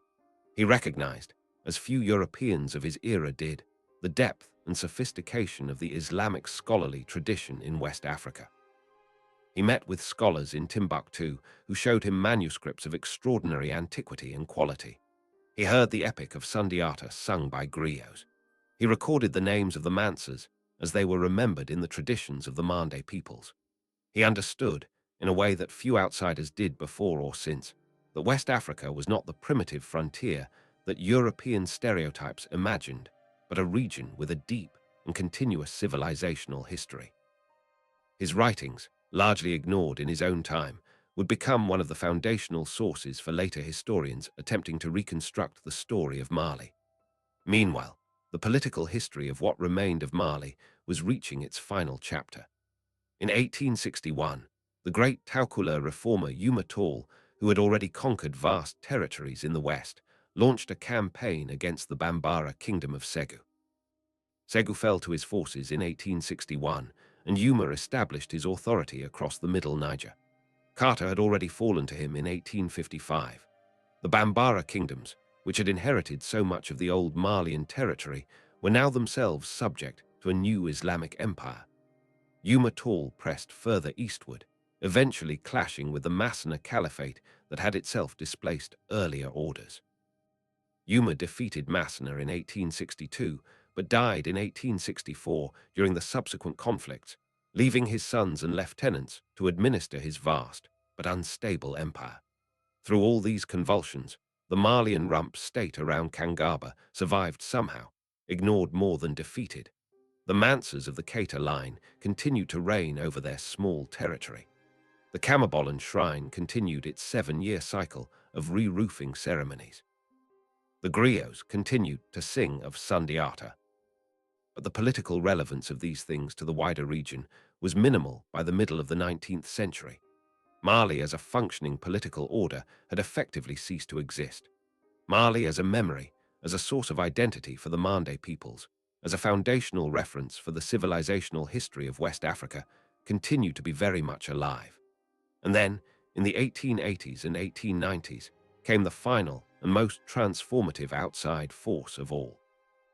This was the arrival of the French, no longer as scattered explorers, but as an organized colonial power intent on conquering the entire Western Sahel. The arrival of the French in the Western Sahel did not happen all at once. Like most colonial conquests, it unfolded across decades, through a slow accumulation of treaties, forts, expeditions, betrayals, and eventual outright wars. The French had been present along the coast of Senegal since the 17th century, maintaining trading posts at St. Louis and Gorée that dealt in gum arabic, gold, and enslaved human beings.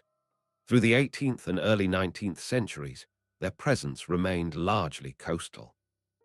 But in the middle decades of the 19th century, as European imperial ambitions grew, and as the transatlantic slave trade came to a legal end within the French Empire, French colonial authorities began to look inland with new interest. Under the vigorous governorship of Louis Faidherbe in Senegal from 1854 onward, the French began to push systematically up the Senegal River, building forts, imposing treaties on local rulers, and extending their military and commercial reach further into the interior each year. By the 1880s, French expansion had accelerated dramatically. The scramble for Africa, that great European race to divide the continent among the imperial powers, was underway. The French, having established a solid base in Senegal, pushed eastward toward the Niger, aiming to link their Senegalese possessions with their claims in what would become French Equatorial Africa. Their route led them directly through the territories that had once been part of the Mali Empire, and directly into confrontation with the successor states that now controlled those territories. The most formidable of these successor states, from the French point of view, was the Tukulur Empire founded by Yuma Tall and continued by his sons, particularly Ahmadu Tall, who ruled from Segu. The Tukulur state was a formidable Islamic power with well-armed cavalry, a professional bureaucracy, and a network of alliances with Fulani chiefdoms across the Sahel. Through the 1880s, the French engaged Ahmadu in a complicated dance of diplomacy and war, alternately signing treaties with him and undermining those treaties by supporting his enemies. The most persistent of these enemies was another remarkable figure, Samori Toure, a Malinke Muslim ruler who had built his own empire in what is now Guinea and southern Mali, and who would prove to be the last great indigenous resistance leader in the region. Samori Toure was born around 1830 in a Malinke village whose people traced their descent back to the Mande world of Sundiata. He was, in a sense, a spiritual descendant of the old Malian imperial tradition, reasserting itself in a new form in the final generation before colonial conquest. Samori was not himself of the Keita lineage.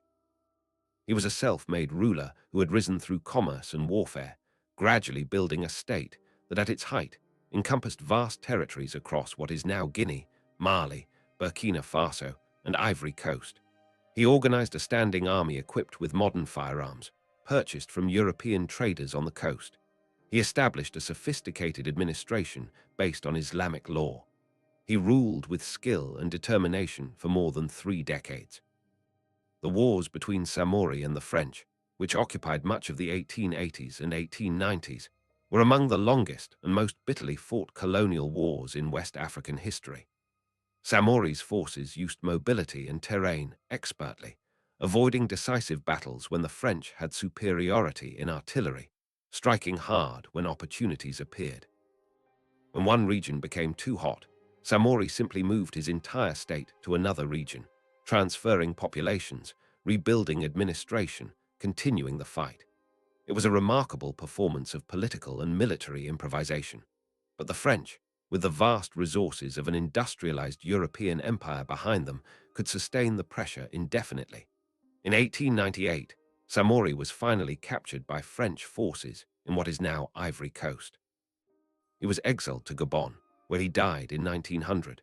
His resistance was over. The tutelar state had fallen earlier. Amadou Tall was defeated by the French in 1890 when they captured Segu.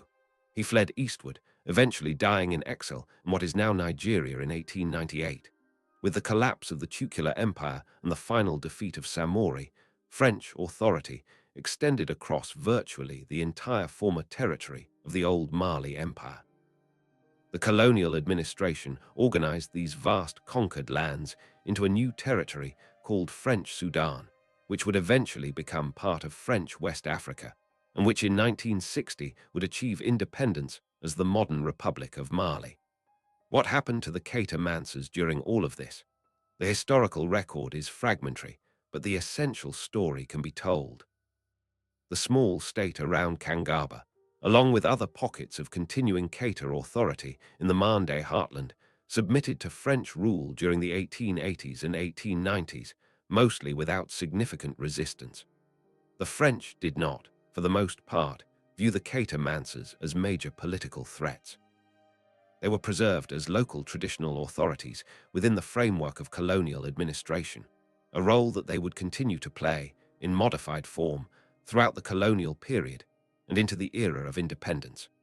The Mansa of Kangaba became, in effect, a subordinate chief within the French system, retaining his ceremonial functions and his spiritual authority within the Mande community, but no longer wielding any independent political power. Yet even in this deeply diminished form, the Mali Empire had not truly ended. It had simply transformed from a political reality into a cultural and spiritual one. The griots continued their work. The epic of Sundiata continued to be sung. The Kamabolan shrine at Kangaba continued its 7-year cycle. The Keita lineage continued to hold its place at the heart of the Mande world's understanding of itself. The Islamic scholarly tradition, though now overshadowed by French colonial cultural influence and by the disruptions of conquest, continued to preserve manuscripts and to teach students in Timbuktu, Djenné, and countless smaller centers. The memory of the empire lived on in ways that no colonial administration could erase. Indeed, one of the paradoxes of the colonial period is that European scholarship, for all its distortions and prejudices, played a role in preserving and eventually reawakening the memory of Mali. French colonial administrators, ethnographers, and historians began, particularly in the early 20th century, to systematically collect the oral traditions of the Mande peoples. They recorded the epic of Sundiata in multiple versions. They interviewed griots. They translated Arabic chronicles from Timbuktu. They excavated the ruins of ancient sites. Much of what we know today about the medieval Mali Empire we know because of this colonial-era ethnographic work, however problematic its origins and its assumptions may have been. The most important of these documentary efforts was undertaken by African scholars themselves, working within and eventually against the colonial framework. The Malian historian and diplomat Djibril Tamsir Nayan published his transcription of the Epic of Sundiata, based on the recitations of the griot Jeli Mamadou Kouyaté in 1960, the year of Malian independence. This publication brought the founding epic of the empire to a worldwide audience for the first time in written form. It became a foundational text of modern West African literature and a source of enormous pride for the newly independent nation. The choice of the name Mali for the new republic in 1960 was itself a profound act of historical memory. The country that emerged from French colonial rule under the leadership of Modibo Keïta whose surname consciously invoked the imperial lineage, was making a claim upon the past. It was declaring that this was not a new nation, but the resumption of an ancient one. It was asserting that the centuries of colonial rule had been an interruption in a much longer story of West African statehood and civilization. Modibo Keita, though not a member of the direct imperial lineage himself, drew upon the symbolism of Sundiata and the Mansas throughout his political career. The flag of the new nation, the national symbols, the naming of streets and public buildings all reached back to the imperial past for inspiration and legitimacy. The subsequent history of independent Mali has been, as the histories of most post-colonial African states have been, complicated and often painful. Coups, droughts, insurgencies, and economic struggles have marked the 6 decades since independence. But throughout these difficulties, the memory of the empire has continued to function as a shared reference point for Malians and for the wider Mande world across national borders. The griots have never stopped singing. The Cameroon at Kangaba has continued its ceremonies. The mosques of Timbuktu, though damaged by conflict in recent years, still stand as they have stood since the days of Mansa Musa. Scholars in the Malian capital of Bamako, in Dakar, in Ouagadougou, in universities across Africa and around the world continue to research and to teach the history of the empire. Perhaps most importantly, the manuscripts of Timbuktu have been rediscovered by the wider world in recent decades and are gradually being catalogued, digitized, and studied. These manuscripts, some of them dating back to the 15th and 16th centuries, represent one of the great written intellectual heritages of the Islamic world. They include works of theology, jurisprudence, poetry, astronomy, medicine, mathematics, and history. When conflict erupted in northern Mali in the 2010s, and Islamist militants briefly occupied Timbuktu, threatening to destroy the manuscripts, a heroic effort by local librarians smuggled tens of thousands of them out of the city to safety. Their preservation is one of the great cultural rescue stories of recent times, and it is a direct continuation of the intellectual tradition that Mansa Musa first fostered when he brought the architect Al-Sahili back from Mecca to build the mosques and schools of Timbuktu 7 centuries ago. So when we ask when the Mali Empire ended, the answer becomes surprisingly elusive. It ended politically at various moments across the 15th, 16th, 17th, and 18th centuries as territories fell away and successor states rose. It ended administratively when the French incorporated its remaining fragments into their colonial territory. It ended in a certain sense in 1960 when a new nation-state rose to claim its name. But in another sense, it has never ended. The Mande world still knows itself as the world Sundiata made. The lineages still trace their descent from his companions. The songs still tell his story. The ceremonies still enact his charter. Empires of stone crumble, but empires of memory can endure indefinitely, and Mali is an empire of memory as much as it was ever an empire of gold and sand. As our long journey through 8 centuries of the Mali Empire draws toward its close, we come at last to the question that every deep history invites us to ask. What does all of this mean? What does the story of Mali tell us? Not only about a particular kingdom in a particular corner of the medieval world, but about the human capacity to build, to endure, to be forgotten, and to be remembered. For the story of Mali is finally not just a story about kings and gold and mosques of mud brick rising into the desert sky. It is a story about the strange persistence of civilizations, about the long echoes that certain empires leave behind them, echoes that continue to sound even when the empires themselves have crumbled into the sand. The Mali that Sundiata founded upon the field of Kourouana around the year 1235, and the Mali that Mansa Musa carried in his caravans across the Sahara to Cairo and Mecca in the 1320s, and the Mali that faded slowly through the centuries of Songhai ascendancy and Moroccan invasion, and Bambara conquest and Fulani, jihad and French colonization. All of these Malis were, in a sense, the same Mali. They were phases in the life of a single great civilizational project, one that began in the deep past of the Mande peoples, and that continues today in the identities of millions across West Africa. To understand the significance of this project, We must set it against the wider tapestry of medieval world history and see it for what it was, one of the great imperial civilizations of the medieval world, comparable in scale and achievement to any of its contemporaries in Europe, Asia, or the Americas. Consider the timeline. When Sundiata was defeating Sumenguru at Karina in 1235, Genghis Khan had been dead only 8 years, and the Mongol Empire was still expanding across Eurasia. Frederick II was ruling the Holy Roman Empire. The Song dynasty was still holding out against the Mongols in southern China, though its collapse was drawing near. The Crusader states in the Levant were entering their final decades of existence, and on the other side of the world, the empire of the Aztecs had not yet been founded. Mali arose in the same broad historical moment as many of the great medieval states we know so well from our history books, and it deserves to be remembered alongside them. Consider the scale. At its height under Mansa Musa, the Mali Empire covered a territory of perhaps 2 million square kilometers, larger than the modern nation of Mexico, larger than most European countries combined. It commanded population estimates ranging from 20 to 40 million people, comparable to the largest states in medieval Europe. Its trade networks reached from the Atlantic coast to Egypt, from the Mediterranean shore to the tropical forests of West Africa. Its wealth, particularly its gold, made it one of the richest polities on earth in its era.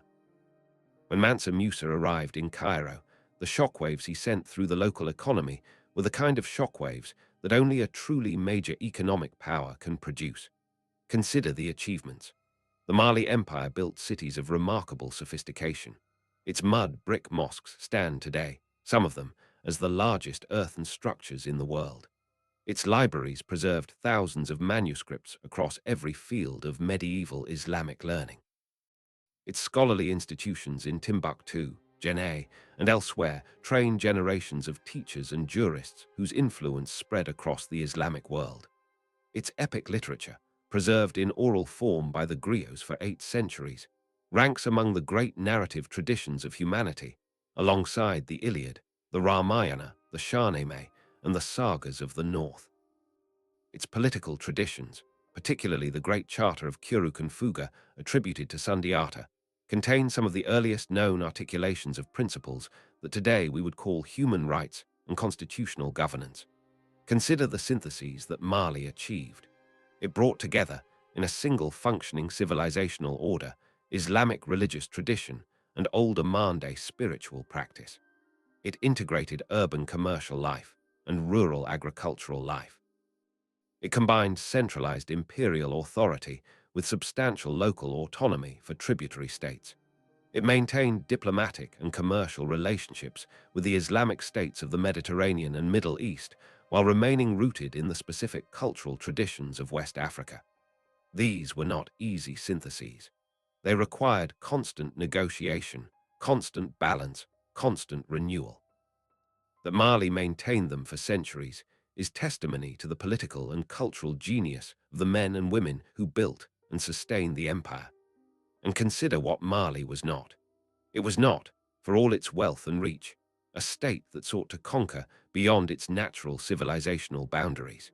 It did not attempt to invade the Mediterranean world or to project its power across the Sahara into North Africa.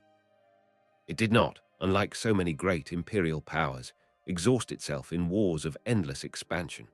It grew to a certain natural extent, defined by geography and by the reach of Mande cultural influence, and it settled into that extent as its stable form. Even its long decline, when it came, was not the sudden catastrophic collapse that has ended so many empires. It was a slow contraction, a gradual withdrawal, a patient transformation from political power into cultural memory. There is a kind of wisdom in this pattern, or at least a kind of dignity. The story of Mali also invites us to reconsider some of the assumptions that have long distorted our understanding of African history. For too long, the wider world imagined Africa before European colonization as a continent without deep history, without great states, without complex civilizations. This was always a fantasy of the colonial imagination, a fantasy that served particular political purposes at particular moments. The reality, as the story of Mali makes clear, is that West Africa was home to some of the great civilizations of the medieval world. Civilizations that were connected through trade and scholarship to the Islamic world, and indirectly to Christian Europe. Civilizations that produced wealth, learning, architecture, and political thought of extraordinary sophistication. To know the story of Mali is to know that Africa's past is deep, complex, and continuous, that the histories of Africa and Europe and Asia have been intertwined for far longer and in far more intricate ways than the colonial imagination allowed. The story of Mali also invites us to reflect on the sources through which we know the past. For much of the medieval history of Mali, our sources are limited and fragmentary. We have the Arabic writings of North African and Egyptian scholars, particularly the works of Al-Umari, Ibn Battuta, Ibn Khaldun, and later the Timbuktu chroniclers. We have the archaeological record, still being expanded by ongoing excavation. And we have, most extraordinarily, the oral traditions preserved by the griots for 800 years. These oral traditions, once dismissed by European scholars as unreliable folklore, are increasingly recognized as sophisticated historical archives, transmitted with remarkable fidelity across generations by professional memory keepers whose training and craft rival any written scholarly tradition. The Epic of Sundiata, as we know it today from the recitations of griots like Jeli Mamadou Kouyaté, is not a fanciful legend. It is a historical document of a different kind than the written archive, but no less valuable for that. The story of Mali reminds us that history is preserved in many ways, that human memory is capable of extraordinary feats of preservation, and that we should not confuse the absence of written records with the absence of history. As we come to the end of our journey tonight, let us pause and think of all the people whose lives, over 8 centuries, made up the reality of the Mali Empire. Think of the farmers along the Upper Niger, planting their millet with the coming of the rains, harvesting their sorghum before the dry season, tending their cattle in the seasonal pastures. Think of the fishermen in their narrow canoes, casting their nets in the great river, following the same rhythms that their ancestors had followed for centuries. Think of the blacksmiths in their forges, working the iron that made the tools of daily life and the weapons of war, holding the ancient spiritual authority of their craft. Think of the griots, preserving in their memories the Epic of Sundiata and the names of the Mansas, singing in the evenings under the stars. Think of the merchants leading their camel caravans across the burning Sahara, enduring hardships almost beyond imagination for the sake of the gold and salt and books they carried. Think of the scholars in the courtyards of Timbuktu, bent over their manuscripts, teaching their students, debating fine points of jurisprudence and grammar. Think of the pilgrims setting out from Niani or Jenne on the long journey to Mecca, following the road that Mansa Musa had blazed centuries before. Think of the enslaved men and women whose forced labor sustained so much of the empire's wealth, whose suffering is a shadow that we must not forget even as we celebrate the empire's achievements. Think of the Mansas themselves, seated on their thrones in Niani, receiving ambassadors and giving audiences, weighing the endless problems of governance, trying to preserve what they had inherited and to pass it on to those who came after. Think of Sundiata, the crippled boy who rose to found an empire. Think of Mansa Musa, the pilgrim king who astonished the medieval world. Think of the last Mansas, faithfully maintaining the ceremonies of a diminished state, keeping alive the memory that would outlast the political reality. All of these people, across all of these centuries, were the Mali Empire. It was not a monument. It was a living community, changing and enduring, adapting and remembering. And in a real sense, that community continues today. The descendants of those farmers still work the fields along the Niger. The descendants of those fishermen still cast their nets. The descendants of the griots still sing the Epic of Sundiata at weddings and festivals and public ceremonies. The Keita lineage still holds its place at Kangaba. The Kamabolan shrine is still re-roofed every 7 years. The manuscripts of Timbuktu, saved from destruction by the courage of local librarians, still preserve the accumulated learning of centuries. The great empires of the past do not always die. Sometimes they simply pass from one form of existence into another, from political power into cultural memory, from throne rooms into the songs sung around evening fires. Mali endured in this way. Perhaps it endures still. Perhaps somewhere tonight, under the vast West African sky, a griot is telling the story of Sundiata to children who will grow up to tell the story to their own children in turn. Perhaps somewhere the memory continues, patient and unhurried, like the great river itself flowing forever forward through the sand. And so, as our journey ends, may the story of Mali stay with you. May it invite you to look at the deep past of Africa with new eyes. May it remind you that greatness has always taken many forms in many places. And may the memory of those who built and sustained this remarkable civilization continue to echo, gently and enduringly, in the imagination of the world. Thank you for traveling with me through these 8 centuries. May your night be peaceful, may your dreams be gentle, and may the long song of history carry you softly into rest. Peace.